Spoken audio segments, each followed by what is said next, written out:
वसुदेव सुतम देवम कंस चाणूरमर्दनम देवकी परमानंदम कृष्णम वंदे जगत गुरु। जय श्री कृष्ण। सर्वे भवन्तु सुखिन।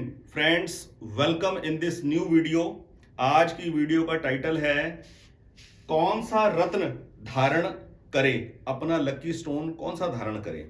ठीक है, जन्म कुंडली के अंदर रत्न हमेशा लग्नेश का, सुख भाव चौथे भाव के स्वामी सुखेश का, जन्म कुंडली के 9वें भाव का स्वामी भाग्येश का और 10वें भाव के स्वामी दशमेश का, कर्मेश भाव का ही रत्न धारण किया जाता है। अन्य किसी भाव का रत्न धारण नहीं करना बनता।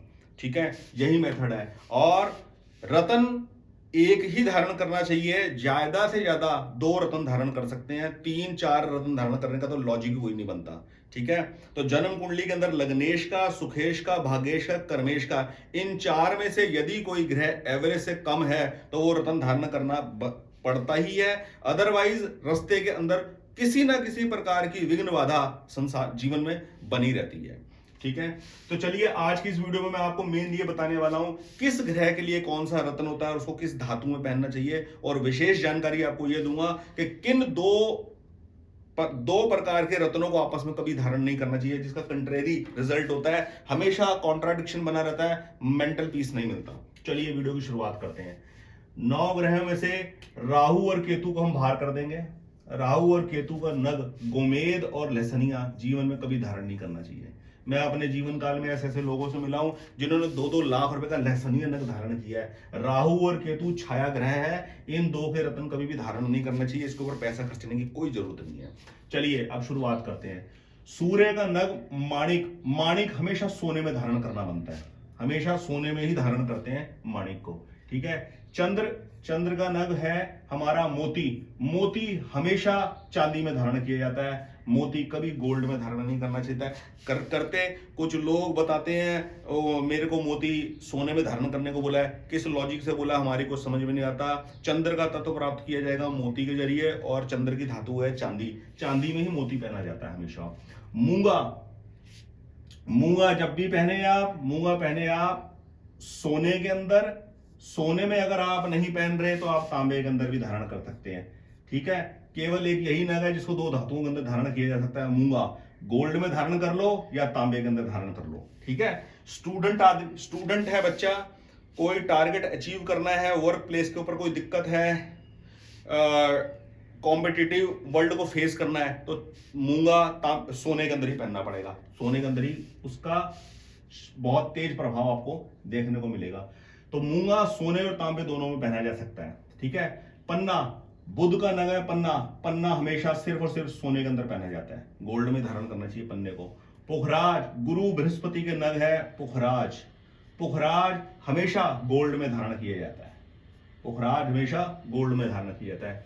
हीरा, हीरा शुक्र का नग है। हीरा 99% लोगों को आपने देखा होगा, हीरा लोग गोल्ड में धारण करते हैं। क्यों? क्योंकि गोल्ड के अंदर ही उसको जड़ने में फिनिशिंग ज्यादा अच्छी आती है, चांदी में आती नहीं है। लेकिन कुछ कारीगर है जो चांदी के अंदर हीरे को जड़ देते हैं।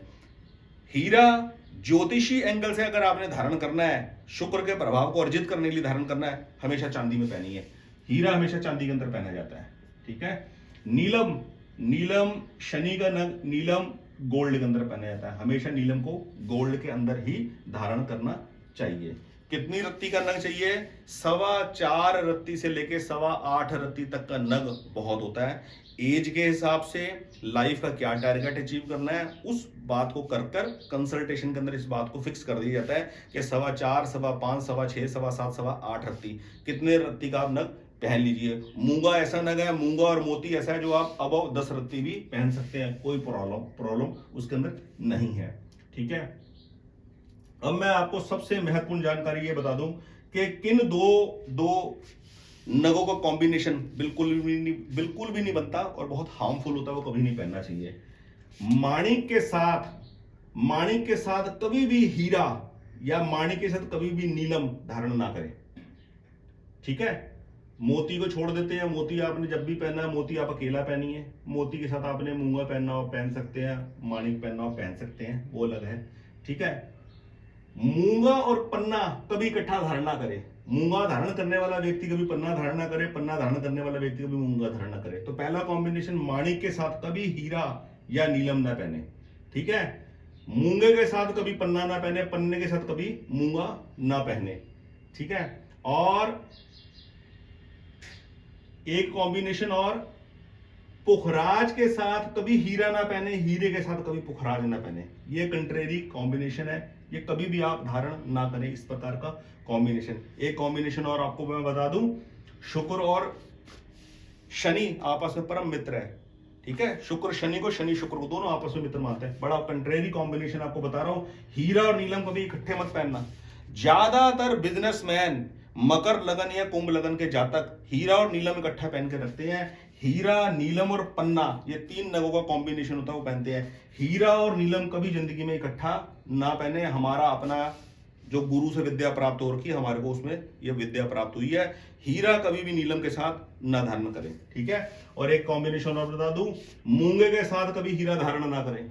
मूंगे के साथ भी हीरा कभी धारण ना करें, इकट्ठे कभी धारण ना करें। कोई मंगल प्रधान व्यक्ति हो, मूंगा धारण कर रखा है, शादी हुई, सोच रहा है, सोचे शुक्र तत्व को अर्जित करने के लिए, ग्लैमरस वर्ल्ड, लग्जूरियस लाइफ जीने के लिए मैं हीरा पहन लूं। ज्यादातर मेल जो होते हैं, आदमी जो होते हैं, पुरुष, वो हीरा इसलिए पहनते हैं कि ऑपोजिट सेक्स के प्रति अट्रैक्शन क्रिएट होने के लिए, एक अच्छा हार्मोनियस इन्वायरमेंट क्रिएट करने के लिए, पारिवारिक सुख शांति के लिए मैं हीरा नग धारण कर लूं। हीरा नग धारण कर सकते हैं, लेकिन तभी यदि आप शुक्र प्रधान है या शुक्र आपकी जन्म कुंडली के अंदर कारक होकर बैठे हैं। पता लगे शुक्र आपके मारक है जन्म कुंडली के अंदर, मंगल प्रधान व्यक्ति के लिए शुक्र मारक होते हैं। मंगल प्रधान व्यक्ति कभी भी हीरा नग इकट्ठा धारण ना करे, पहने ही ना। मंगल प्रधान व्यक्ति हीरा नग धारण ना ही करे। एक बड़ा यूनिक कॉम्बिनेशन है, बड़ा यूनिक कॉम्बिनेशन है कि मूंगा और नीलम इकट्ठा पहना जा सकता है। 2 विशेष लगन होते हैं, वो दोनों लगन के जातक मूंगा और नीलम दोनों इकट्ठे धारण कर सकते हैं, क्योंकि मंगल और शनि दोनों लाभदायक उसके लिए ग्रह होते हैं। मैं किसी को पहनने के लिए बोलता नहीं कि मेरी बात को कह के मानो, अपने आप इंडिविजुअल डिसीजन के ऊपर आप डिपेंड कीजिए। और मेरे को अभी तक जब से मैंने चैनल बनाया है, करीब 2 जन्म कुंडलियां मेरे को ऐसी मिली जिसके अंदर मूंगा और नीलम दोनों इकट्ठा पहनने की आवश्यकता थी, पर मैंने उनको पहनाया नहीं, एक ही नग पहनाया और एक ही रेमेडी प्रपोज करी। लेकिन मैं अपने ऊपर आपको बताता हूं, उन्हीं 2 विशेष लगनों में से एक लगन मेरा अपना खुद का भी है। मैंने मूंगा और नीलम नग दोनों इकट्ठे खुद धारण करे बड़े लंबे समय के लिए, लगभग 17 साल के लिए, ठीक है। और उसका बहुत अच्छा मैंने रिजल्ट जीवन के अंदर पाया है। मैंने उस अपनी रिसर्च को, अपने उस एक्सपीरियंस को अपनी किसी पीएचडी की डिग्री के दरमियान रिसर्च को साबित नहीं किया। अगर करता तो काफी उसकी पॉपुलैरिटी मुझे मिलती और काफी मैं, नो डाउट कि मैं एक फेमस कैटेगरी के अंदर आता। लेकिन मैं आपको सिर्फ इस बात पे विश्वास दिलाना चाहता हूं कि ज्योतिष का जो असली उपयोग है वो रत्न धारण कर कर ही है। यदि रत्न धारण करना बनता है, यदि ज्योतिष के अंदर हमने रत्न धारण करना ना सीखा, रत्न धारण नहीं किया, रत्न धारण करने की उपयोगिता हमारे को नहीं पता, तो ज्योतिष का फिर कोई इस्तेमाल नहीं, फिर तो केवल चर्चा है। फिर तो शनि की 6.5 ने आना ही आना है, ढैया ने, शनि का ढैया चलना ही चलना है। राहु केतु एक्सिस किसी ना किसी भाव में लगी ही होगी, गुरु चंडाल योग जन्म कुंडलियों के अंदर होगा ही होगा, ठीक है। बुध शुक्र सूर्य के साथ बैठकर अस्त होंगे होंगे, वो तो होंगे ही होंगे, लेकिन हमारे को उन परिस्थितियों से उभरना कैसे है, निकलना कैसे है, एग्जिस्टिंग सर्कमस्टांसिस को कैसे फेस कर आगे बढ़ना है, उसमें लग्नेश, सुखेश, भागेश और कर्मेश जो भी तत्व वीक होगा उस तत्व को जेमस्टोन के थ्रू बढ़ाया जाता है, ठीक है। तो ये आज की वीडियो का क्रक्स है। इतना ही मैं बात करूंगा। धातु भी मैंने बता दी और ये भी मैंने बता दिया। कंसर्न ग्रह को कंसर्न दिन ही धारण किया जाता है। माणिक रविवार वाले दिन धारण किया जाएगा, मोती सोमवार के दिन धारण किया जाएगा, मंगलवार के दिन धारण किया जाएगा मूंगा, बुधवार के दिन पन्ना, गुरुवार के दिन, वीरवार के दिन पुखराज, शुक्रवार के दिन हीरा और शनिवार के दिन नीलम धारण करना बनता है। गोमेद और लेसनिया के लिए कुछ भी नहीं करना। राहु की महादशा, केतु की महादशा या अंतरदशा होगी, कोई प्रॉब्लम होगी तो उसका इलाज जो होगा वो लग्नेश, सुखेश, भागेश और कर्मेश से ही किया जाएगा। इनकी केवल रेमेडी आपको बता दी जाएगी। दिस इज अ वे। चलिए आज की इस वीडियो में फ्रेंड्स इतनी ही जानकारी पर्याप्त है। अगली वीडियो एक फिर अच्छे टॉपिक के लिए लेकर आएंगे। बहुत बहुत धन्यवाद। जय श्री कृष्ण।